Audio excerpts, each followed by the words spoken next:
But welcome, everybody. Very excited to have everyone here and dive into the world of performance beauty.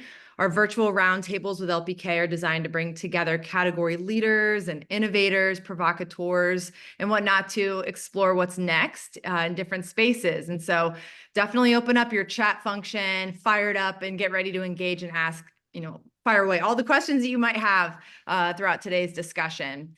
And if you're not familiar with LPK, we're known for our brand and innovation expertise, fueled by really deep discovery, beautiful design.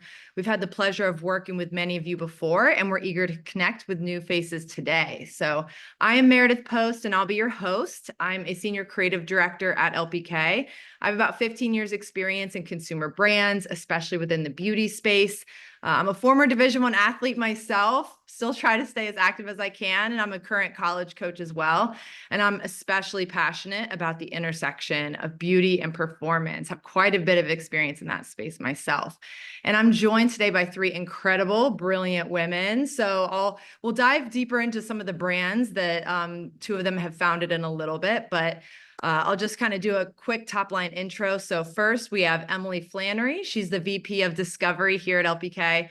She has decades of experience in trends and foresight within the beauty category, and she's also a fantastic Pure Barre instructor. We got AnnRagan Kearns. She's the founder of Medalist Skin, which launched earlier this year. She's a former swimmer at Penn State University and has built a powerhouse career in PR. And then Dominique Van Boekel, she's the founder and CEO of Athletic Cosmetic Company, a former professional tennis player. I need you to give me lessons. I just started playing. And she now serves as the director of marketing also for RPS Academies, which is really, really cool. So excited to have all three of them here with me today. One important note, I do want to acknowledge that while our hosts and panelists today have years of athletic experience and also experience in beauty, we do not represent the full spectrum of this market. Performance beauty serves active lifestyles across diverse ages and races and genders and abilities. So it's important to note that, we're just excited to participate in a larger conversation that's bigger than just ourselves. And we're here today because a new category is emerging. So driven by record-breaking viewership, significant investments in women's sports, it's about time. Performance beauty is the next new thing. So this category is about addressing the needs of really intense lifestyles with beauty products that can perform under physical stress. This is way more than your on-the-go consumer, right? So this is for unmet needs that may sound familiar, and if it speaks to you, put it in the chat, because I this list always gets me every time. But managing unruly post-sweat skin on your face and body, the intense chafing from active wear, living in a layer of really sticky SPF that gets in your eyes when you're trying to compete, eyeliner or mascara that smudges from sweat or runs or just doesn't stay put. And again, do not get me started on post-sweat hair. That's an entire, that's a Pandora's box within itself, especially when you have to do the hair math, right?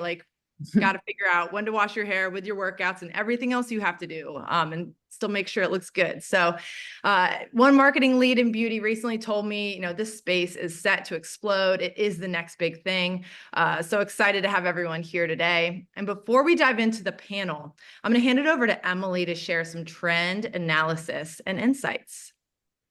Folks, I'm so thrilled that we get to bring together these powerhouse speakers for you today. This is a space that LPK and our trends and discovery capability has really been keeping an eye on because it's at that intersection of fanatics and fandom, right? We've got spectators, we've got athletes, we've got people that are highly passionate. And we know as LPK, when you have desire, you have the opportunity to make meaning and magic for consumers. Some of the most recent things that have really caught my eye are some significant tipping points, all right? So let's do a little Trends 101. Trends operate on a bell curve. As they get up to the tippy top of that bell curve, that's a great time for new product innovation, brand restages, refreshes, and white space opportunity.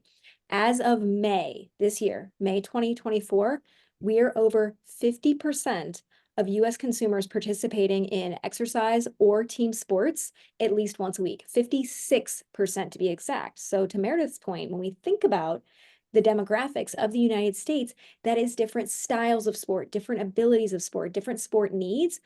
Over half of your consumers are doing this multiple times per week, We're also tracking culturally the rise of hybrid home athletes. So consumers that are regularly blending multiple fitness activities in the week. So thinking about casual triathletes, rise of everyday Ironmen, where people are going from maybe a cycling activity directly into a swim, to a bar class, to a recumbent, and thinking about all of the coordination that goes into your self-care, getting ready for that day.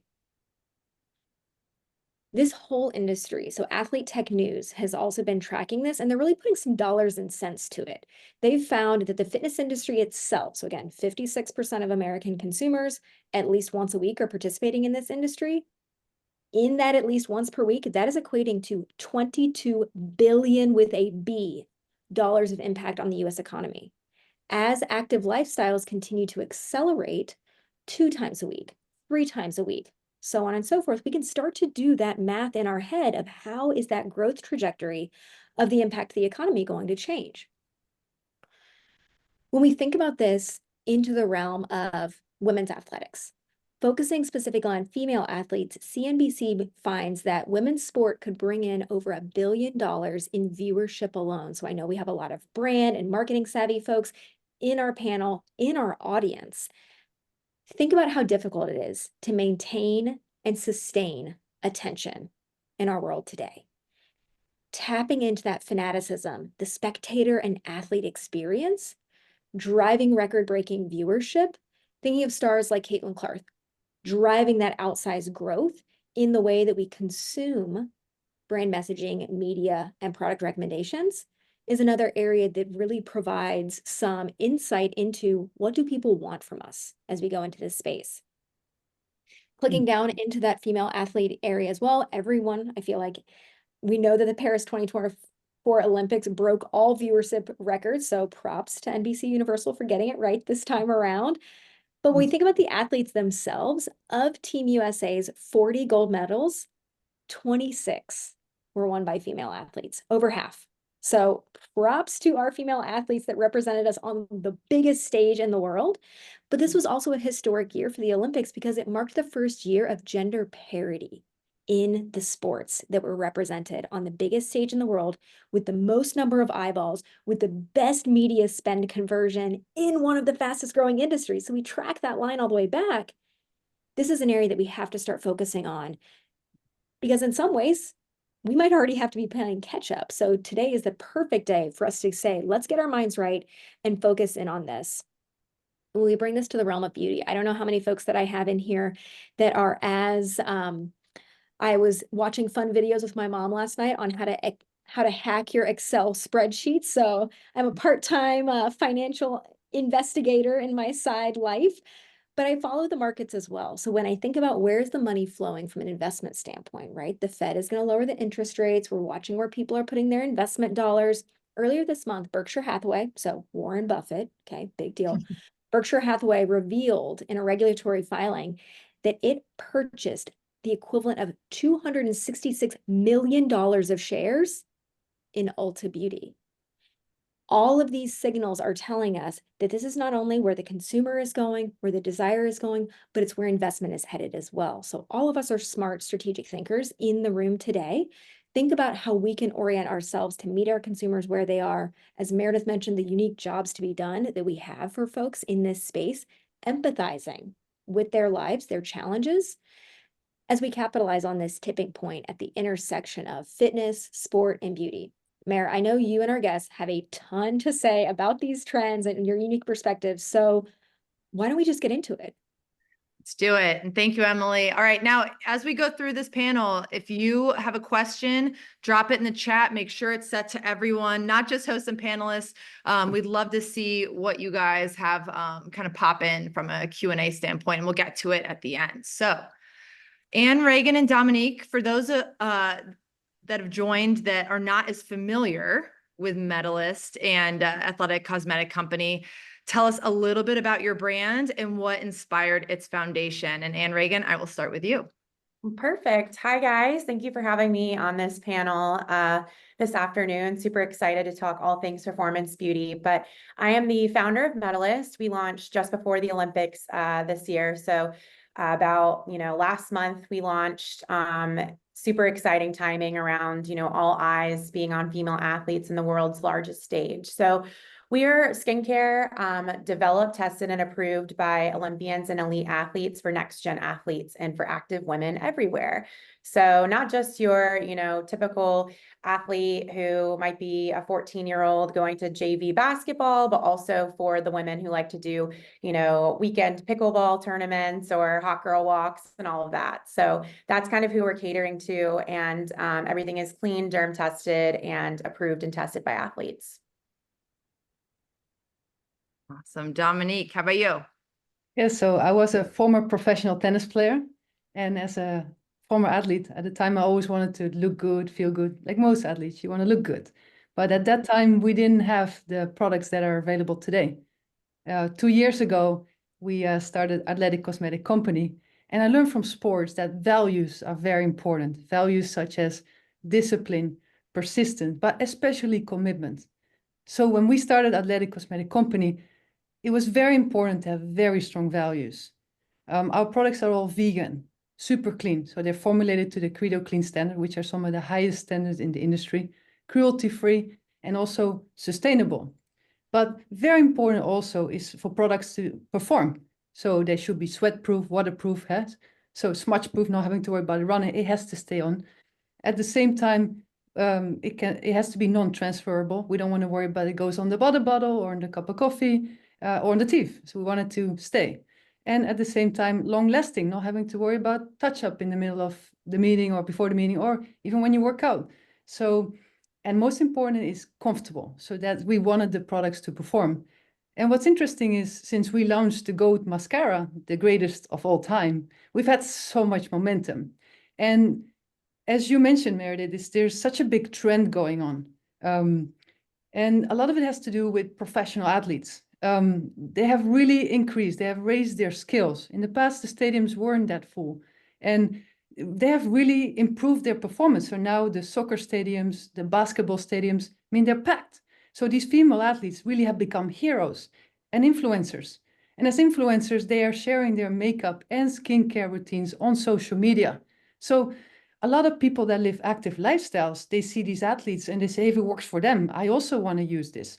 So how many active people that, for example, they go for a walk in the park, they want to take a selfie, or for those that want to just work out or feel sporty, they want to be able to wear these products too.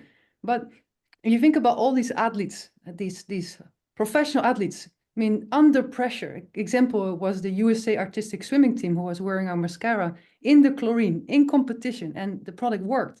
But it's not only the professional athlete, it is also the executive woman or CEO that is going to talk to the team that day or to their boss. And they also perform under pressure, and they also want to be able to count on their products, especially those female ladies that don't want to worry about the touch up and perform. But the biggest secret for Athletic Cosmetic has been the university athletes because of the NIL. And for those that are new with the term NIL, it stands for name, image, likeliness. Now these university athletes, they can be sponsored. They can receive endorsements, products, gifts. So what has been great for us is that we have so many of these athletes posting on social media on how they're using the product, how it helps them. And that's been a very big contributor for our success. Oh, that's awesome. And I love the connection to the workplace, because 94% of women in the C-suite played sports at some point in their lifetime. So it's a really natural connection. Yes. So the number one question I always get in this space is a good one, and I would love your thoughts. And Reagan, I'll start with you again, but why do you think that this white space still exists in 2024? And why is this now seemingly an emergent category in space? Yeah, so I think it's just personal experience. If you've ever been an athlete or someone who works out or is just a sweaty woman, on the go woman in general, that there's a need for this. I swam from 2009 to 2013 at Penn State. And while I was there, not only did I have, awful acne from just my, sports specific environment of being in and out of the chlorine, in and out of the weight room. And also I lost my eyebrows at one point from the chlorine. So I was just I was a hot mess. But I think in terms of, like you said, Meredith, if you once an athlete, always an athlete. So once you're practicing that, and you hang up your suit or, you retire into kind of your normal NARP lifestyle, as we called it, you're looking for something that is still going to continue with your training and workout schedule as well. I think for us, one thing that we did is started building our products with our community first. So we interviewed over 350 athletes, ranging in all skills from NCAA to gold medalists to WNBA players, and specifically went to them saying, hey guys, we know that the beauty industry is overlooking you guys. We're one of them, I've been in the beauty industry for 10 years and I just felt like there was nothing that was specifically speaking to this, consumer that is now actively growing. So we went to them first and foremost and was like, what do you guys need and or want? So we started building from there. And from there, we were able to gather our 3 universal SKUs that we launched. And then we did a further testing with with our athlete tester panel of 35, different women who range in all different sports, skill, ethnicities, backgrounds to make sure that it was working across sports as well. To make sure that, once we can kind of figure that out, and like Dominique said, the sweat proof, the waterproof, those are very big, sellers and what athletes are wanting in terms of skincare routines. And we found a lot of the times too, they're not necessarily looking to add another step to their routine. They're actually looking to replace steps with something that they can use on the go, or, right when they're in competition or training. And there was nothing out there that kind of, people were able to grab in the middle of, halftime, spritz, wipe everything off their face. They've given it out all in the field and they just feel like they need to kind of refresh. So that's kind of where we're at right now with Medalist and providing, these products that we know that athletes want and need because they are literally telling us, No, and I want to reiterate that chlorine taking your eyebrows off is not an everyday normal on the go active lifestyle. That is intense. Oh my gosh. Thank you for sharing all that. Dominique, why do you think this white space exists today? A lot of brands focus on aesthetically pleasing beauty products, and then brands that focus on performance products. But Athletic Cosmetic Company, we have developed a line that provides both. We have provided a holistic integrated solution where we provide products that are for both beauty and performance. But not only that, it is very important for these products to be clean. There's different types of clean, and I strongly believe that these products need to be super clean, especially for athletes and active people. We always want to make sure we don't get acne. So same with the sweat and waterproof products, they need to be clean and sustainable. And I think today it's really possible to develop these type of products. Sure, it is a lot harder. It takes more persistence, it takes longer, but it is necessary. Absolutely. Emily, do you have anything else that you think of, like why this is now just emerging in this moment? I know with your trends and insight background, I'd love to hear what you think. Yeah, and I also agree. Kara posted that, this stereotype that female athletes are not as beauty conscious, but I think for everyone in here that's engaged in a skincare routine or used color cosmetics, beauty does not equal leisure for consumers. To look like you don't have a lot going on is an insane amount of work. And then when we layer on the needs of a high performance individual, that amplifies the jobs to be done of our products that much more. So understanding that it is about the aesthetic outcome and the aesthetic experience, Dominique, you put it so beautifully, but that's not the only picture of what beauty means. Beauty is strength. Beauty is performance. They're no longer opposite sides of a spectrum. Yes, absolutely. All right, next question I have, Dominique, I'll let you start. What has been one of the biggest challenges that you have faced with launching your brand? Well, as an athlete, you learn that you always face challenges. And as you go through challenges, you get better with them. So same with the product development. A lot of times we thought the product was ready, but then it needed to be better, or I wanted it to be better. I'm always striving for perfection. As we know, perfection is not possible, but at least we always strive for it. So when you go through a challenge, rather than focusing on the challenge, I focus on where am I trying to go? What is the goal? How can I get stronger out of this? And it's been very exciting because we were able to develop the products that we really wanted to develop. A lot of it has to do too with having the good team around you. So I've been working closely with the owners and the chemists from the manufacturers. And so the chemists have been very supportive in providing what we needed. So when we had a challenge of, let's say, we needed to be really waterproof and really sweat-proof, because we work closely with the athletes giving us feedback, then you need to have the support from the team to then deliver what you're looking for.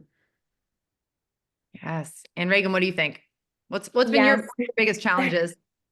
I totally agree with Dominique. I mean, we have a very unique, process of testing our products before we launch our products. So, some of our products, we did 3 to 4 formulation tweaks with our feedback from our athlete tester panel.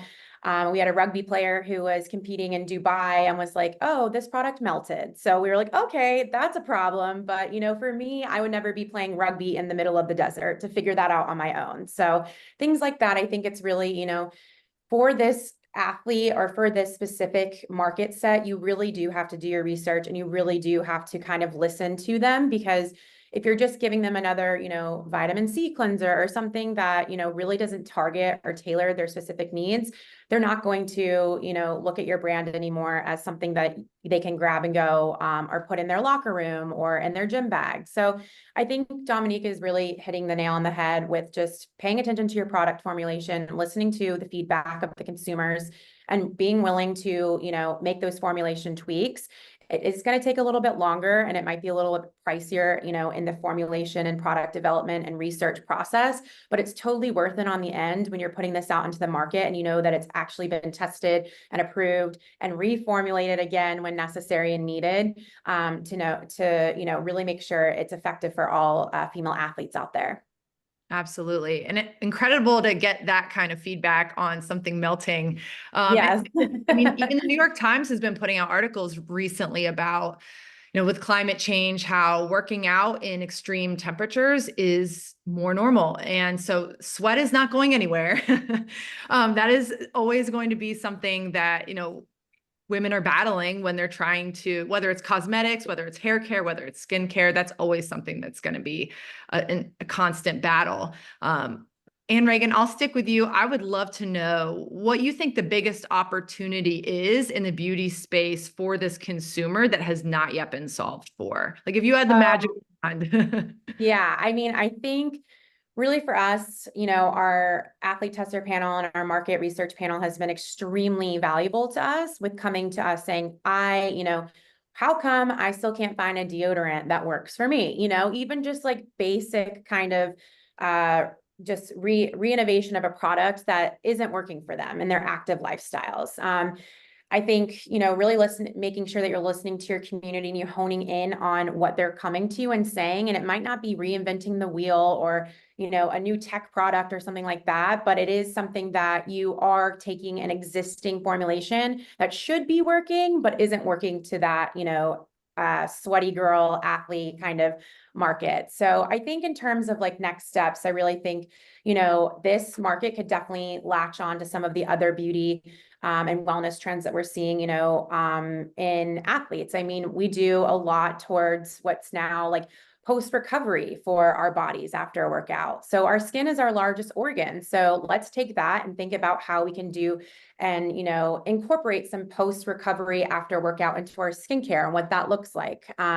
So yeah, I think there's just like a bunch of different, opportunities when it comes to post-recovery, post-workout, feminine wellness, feminine hygiene specifically as well. We get a lot of requests for. So just taking something that might already be in existence, but really making sure that you're not just slapping, sporty or whatever it is on the bottle. You're really making sure that it's rigorously tested and clean, like Dominique said. Athletes are really into what they ingest and put in their body, but also on top of their skin, so we don't want any nasty no-nos that could, deter an athlete for using your makeup or skincare products as well. Absolutely. And it's something that's always amazing to me is how many of my teammates in college use Old Spice deodorant.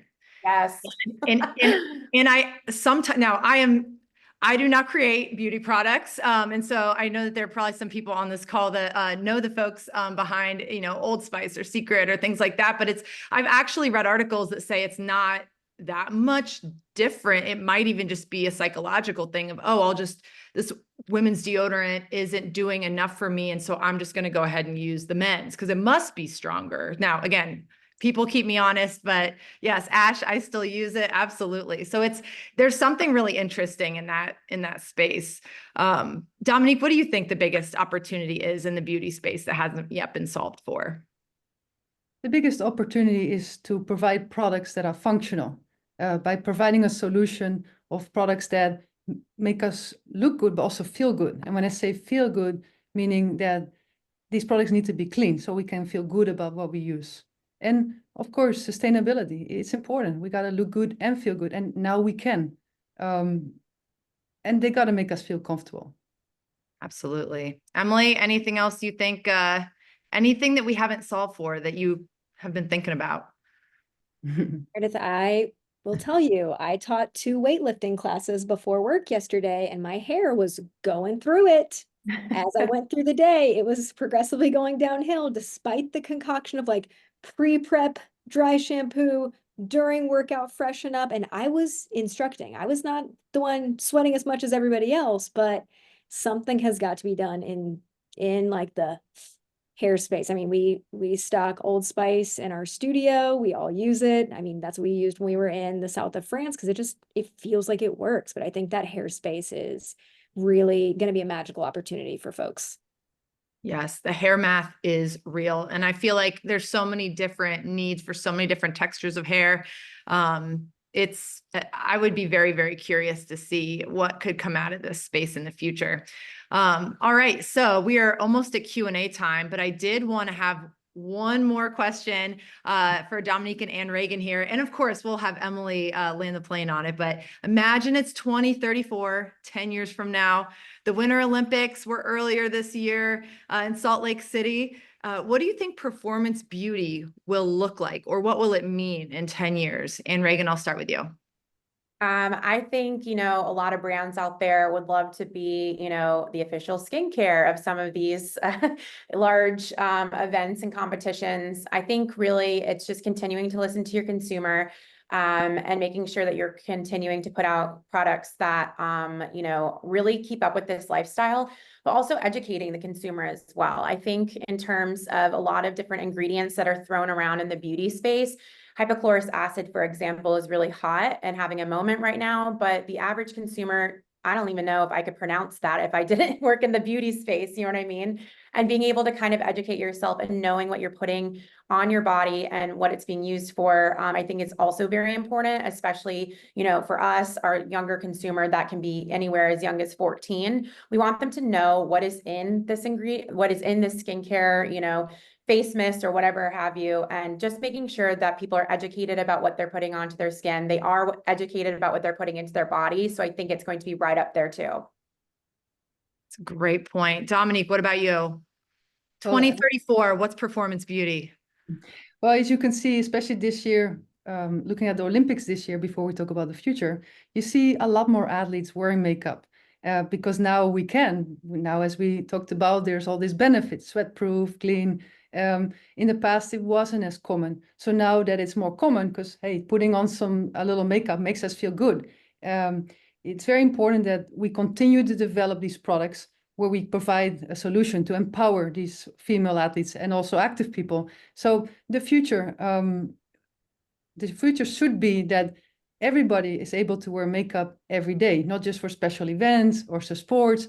These brands, these products, they should be for everyone, for every day. And that is my goal. My goal is for everybody to use these products, not just for athletes, just for everybody, but by having these athletes share their experience on social media, because social media has played such a big role in a lot of this, I think it creates more demand, and also the expectations get bigger. So for that reason, the products get better.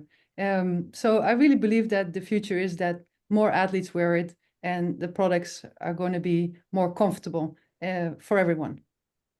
Love it. Emily, how about you? So, We don't have enough time to go into my full answer on this, so maybe that's a follow-up chat that we can have. But AnnRagan, you talked about that your youngest consumer is 14, and Dominique, you talked about that this should be something for every day. In 10 years, Gen Alpha will be our Olympic athletes. These are our Sephora kids. These are our Biome Beauty kids. These are our drunk elephant wearing elementary school kids. They will know what a proper skincare routine looks like. They will have already explored ingredients. They will have adopted this trend that we're seeing in the social sharing space from some of our other social conversation analysis that we do around information sensibility. Shout out to Sam Hartman in the chat, who's doing a lot of research on this with the Gen Z cohort for us right now. But this idea that my learning comes from my peer group, and if it doesn't have the sensibility that this is good for me or will work, it's out of the consideration set. So while we might be getting a good boost from our traditional ways of talking about brand and product today, 10 years, we really will be on the receiving end of some very high demand and high experience users at the younger end of our point of market entry, what we think of today. So that's a separate topic for a separate day, but I think that it's just all very exciting. And I can see some questions popping up in the chat that I think that we all have some perspectives on as well.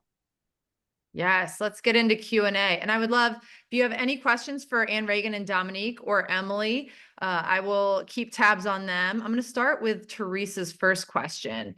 How do you choose ingredients that would work for athletes? Dominique, I'll start with you.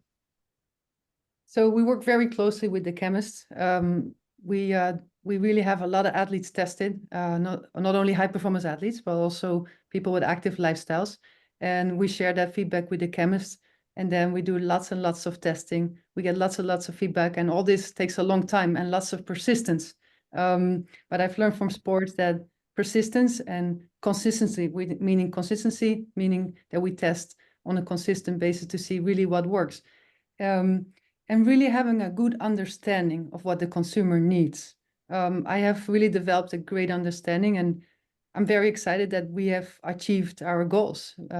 So I'm excited for everybody on this in this event that is watching to try it. Yes. AnnRagan, what about you? Yes, so I'm lucky that my product developer actually grew up swimming as well. So I think it's important sometimes too that, if you're developing a product for a specific, niche or community, working with people who have had that similar experience makes it a lot easier to co-develop a product together, research and really do your due diligence into that space. But for example, like when we were getting this feedback, the number one 96% of our research panel said their number one concern was dryness and acne. So and wanting some hydration for that. So we went there and we broke it down, from the very beginning. They also wanted something that they could take off their face, or, a wipe to clear everything off, but something that, not only has these short-term benefits, but long-term results that you're going to keep seeing, if you keep using our wipe, keep using our spray. So I think it's just going back to the basics and listening. Okay, so we have sweat, we have dirt, we have oil, we have everything else that, normal consumer isn't really having to, work with. So what are some ingredients out there that disinfects, that cleans? Obviously clean, like Dominique said, Credo level, Sephora level. It's very important these days for those consumers who are reading the ingredients. So just making sure that, you're listening to the athlete. And I think also being in that space and having that product market fit, founder market fit, where you've been there before, you know what you need as an athlete, how you feel when you've given it your all in a workout and you just feel great because you accomplished something and you maybe set a PR or whatever, but you're like, ugh, my skin is really going through it. So just listening to kind of making sure, the basics. What can we do to disinfect? What can we do to hydrate? What can we do to address these, these qualities that athletes are specifically looking for? I love it. That is the amount of thought and intention that goes into everything, especially knowing that you both were former athletes, is really impressive. All right, next question's coming from Ash. I know she is softball queen. I'm wondering if there is a correlation around nutrition and then the ingredients your skin is absorbing for these products, thinking like vitamin C or things, with a deficit or surplus in your diet where products may create an adverse reaction. I'm definitely no doctor and have zero medical background, but wondering if that's something you all have thought about. I don't know if either one of you wants to take that or has any knowledge in that. Yeah, I mean, that's something that we definitely think about in terms of our product formulations. I think it goes back then again to, listening to what your athletes really are looking for. I think, with this conversation of like vitamin C or maybe bringing, introducing electrolytes into, your formulations or something like that. I think it's a big conversation. So there definitely is something, I think with this performance beauty, it almost falls into the wellness category itself. So I think there's a lot of, intermingling in terms of what can you use for ingredients and making sure that it's being absorbed. If it's being absorbed, it's gonna be clean, healthy, and, really making sure that people trust us with our formulations. Emily or Dominique, anything to add?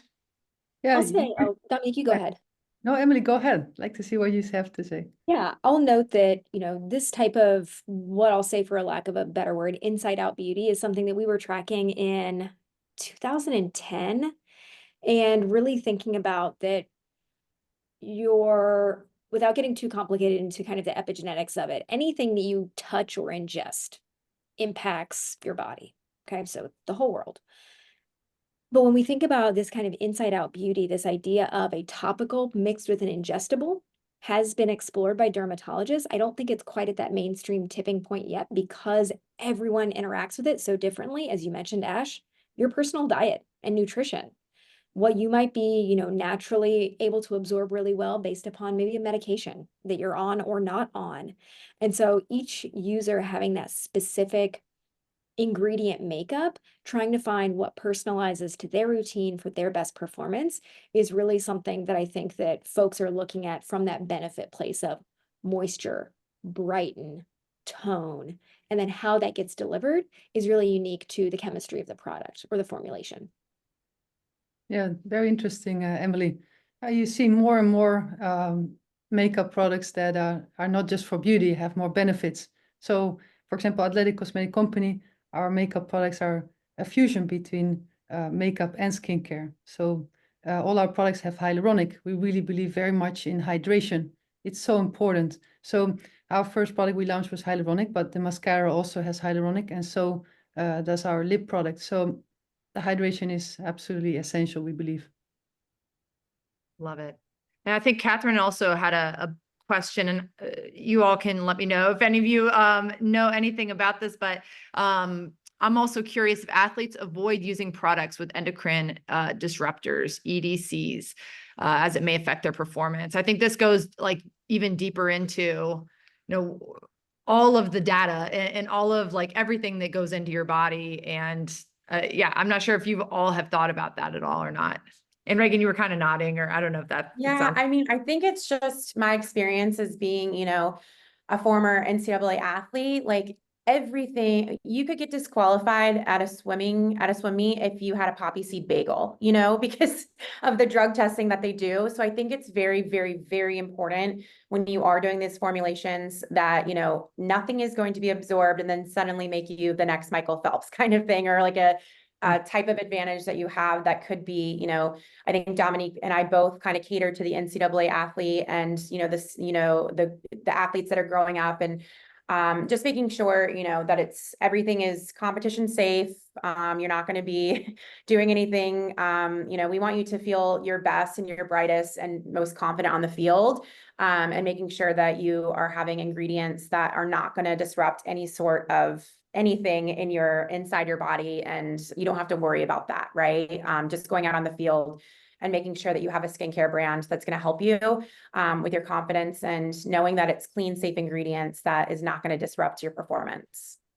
Yeah, I agree. It's we're so careful as athletes what we eat, what we put in our skin. So yeah, we have to be careful, but that's why I think a lot of our products that are developed for these athletes and active people, they're so clean, and we're so aware of what ingredients go in there. So yeah, we have to be very careful with that.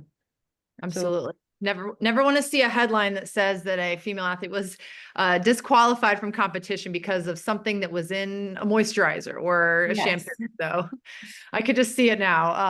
All right. Well, we're almost.